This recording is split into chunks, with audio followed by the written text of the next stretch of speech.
Hi havia una vegada un xiquet sord que estimava un camell. El xiquet es deia Cori, encara que no ho podia saber perquè no sentia res. Deia moure els llavis dels seus pares i els seus germans, i tots els coneixia, encara que no era capaç de traduir aquells moviments a cap so. Això sí, sabia que el seu nom era llavis redons, boca estirada. Cori. Així li ho havia ensenyat sa mare.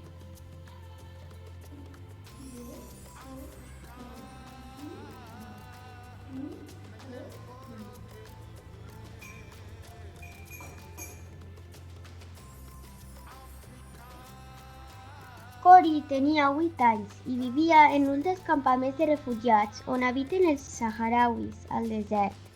Això era tot el que havia vist a la seva vida. La sorra inacabable, jaimes, els corrals dels animals, alguns edificis emblanquinats com l'escola.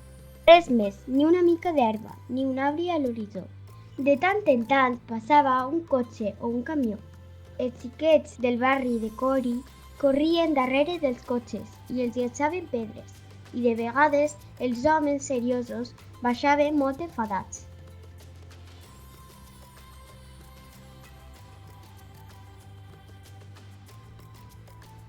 Cori anava a una escola especial amb altres xiquets, que tampoc eren com la resta. Allí aprenia a lligar-se les sabates i a dibuixar, sobretot camells, perquè li agradava molt. Cori creia que els camells també parlaven, perquè movien els llavis com les persones. Cada dia, quan tornava a casa, s'aturava al corral dels seus oncles, que tenien una camella gran i grossa.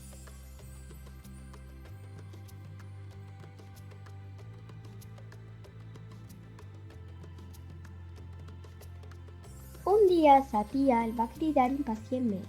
Volia donar-li una notícia.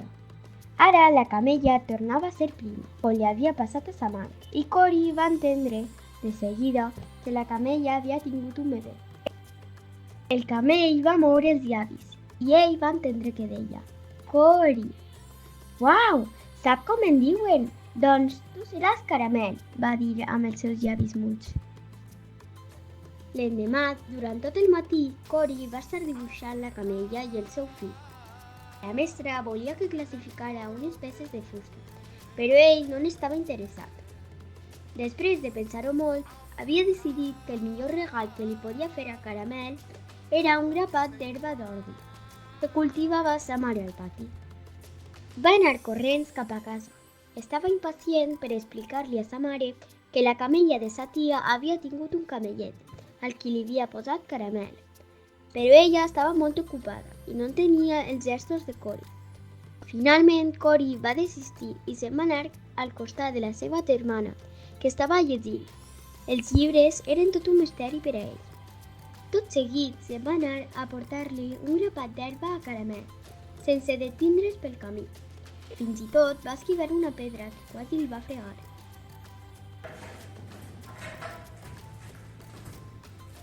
Cori! Esquiva això!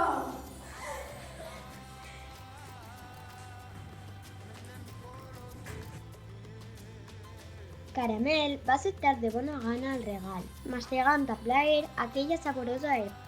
Per a Cori, el moviment de la boca volia dir coses com «Està bona l'herba d'ordi!». Aquestes eren per a Cori les paraules de Caramel. Cori no sabia ben bé què eren aquells signes que altres xiquets aprenien a dibuixar i després llegien. La mestra de Cori es deia Fatimetu i era molt bona. I ara anem a copiar la data en la vostra llibreta. Un matí va agafar Fatimetu per la manya i va assenyalar amb el dit la pissarra i el quadern. Fatimetu el va entendre. Sabia que volia aprendre a escriure i a llegir, però com ensenyar-li a ell, un xiquet sord? Li va acariciar els cabells i va fer un somriure trist. Cori va plorar tot el matí, tota la vesprada i tota la nit.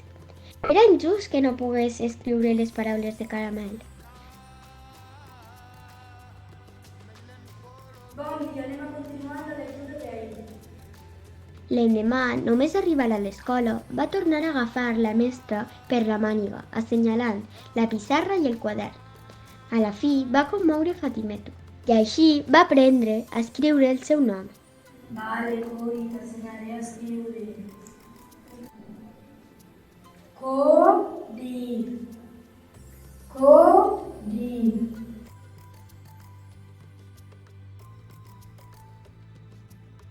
Senyora Fatimet, el sol ha desaparegut. No el mireu. Ara no vol que vegeu el sol oculт per la lluna, no està bé. Però els xiquets, alterats, van eixir corrents al pati, tots llevat de Cori, que va anar a veure com estava Caramel. Cori, on has estat? Em tenies molt preocupat.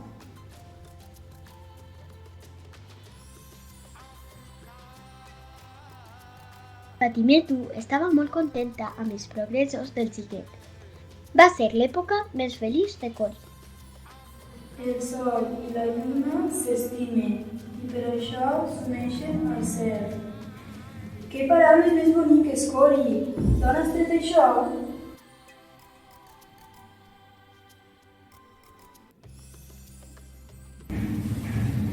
Són paraules... El seu oncle tenia el moment de confessar-li a Cori el sacrifici de l'animal, però deixar viure un camell mascle era un luxe que els refugiats no es podien permetre.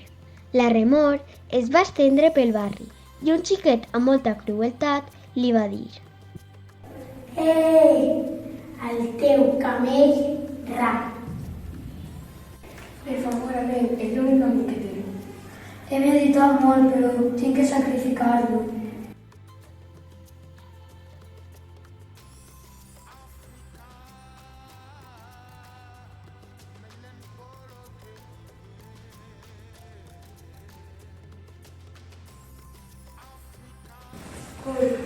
Yo ho sé molt. Jo no vull matar el camell, però la gent es mor de fam. Els dies que van seguir, només es va separar del seu amic les hores de la nit. Va deixar d'anar a l'escola. Tot just despertar-se, corria al corral i s'asseia davant de Caramel, amb el seu quadern entre les mans, per atresorar les seues paraules. Cori havia pres una decisió. Va tornar a la seva jaina, va sopar, es va ficar al llit, però estava despert. 6 hores després, quan tots dormien, es va alçar en silenci. Es va preparar una petaca plena d'aigua, tot el pa que va trobar i es va posar un anorac.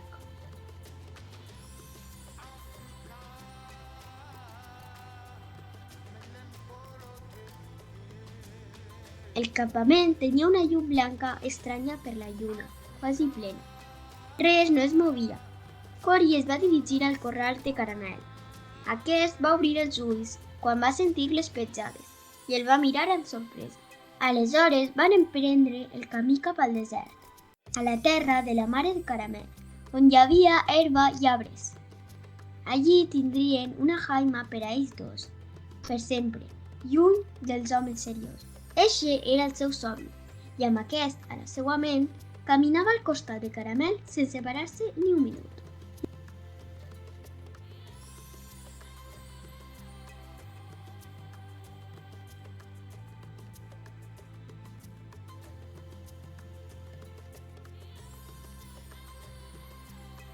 L'alba era freda. Al cap de mitja hora ja no es veia el campament. Cori va mirar el camell pensant: cap a on anem? Caramel va moure els llavis i Cori va llegir en ells: segueix-me.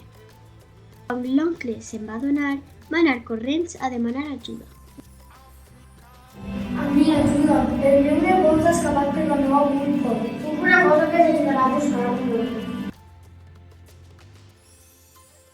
Van pujar al turó i van enfocar els prismàtics cap a l'horitzó, però ni rastre d'ell.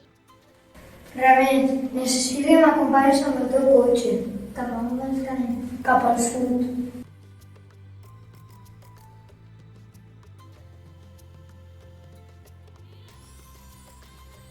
Al capvespre, després de 12 hores sense parar, Cori sentia créixer al pit l'angoixa, perquè el paisatge era desolador. Caramel va trobar uns pobres matolls d'herba i va començar a arrossegar les puntes més resseques. Mentrestant, Cory, esgotat, es va quedar adormit.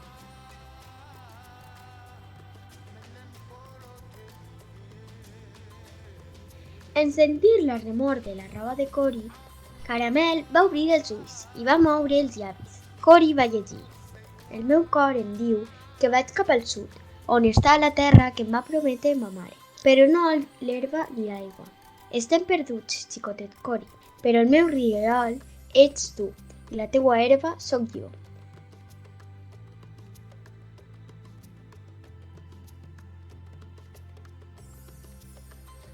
Prompte va entendre que la seva fugida havia acabat.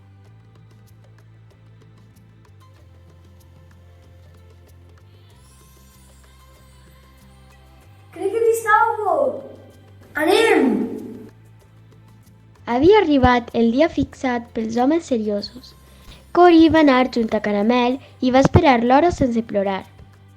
Poc després es van presentar el seu oncle i dos homes. N'hi havia un silenci insòlit. Ningú s'atrevia a mirar el xiquet. Al senyal de l'oncle, l'escorxador el va degollar. El camell va cridar de dolor mirant fixament Cory, mentre la vida se li escapava. Aleshores, el xiquet va vèncer els seus desitjos d'eixir corrents. Va treure el quadern i va anar escrivint tot el que creia escoltar dels llavis de Caramel.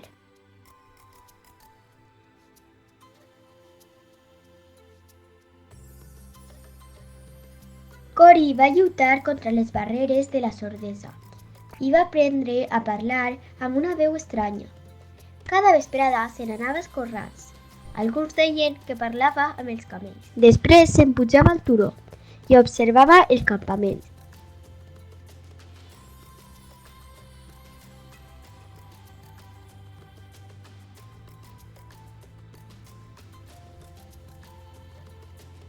Un dia va seure amb ell Badi, el més gran dels poetes saharauis.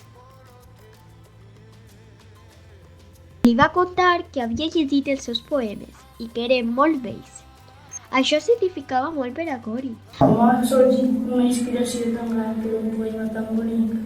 Me'ls va recitar fa molt de temps el meu millor amic, just antes de morir. Aleshores Badi ho va entendre, de manera que allò que es contava com una llegenda és realitat. El meu amic s'anomena Caramel. Sí? Per això li vaig posar al poema Paraules de Caramel.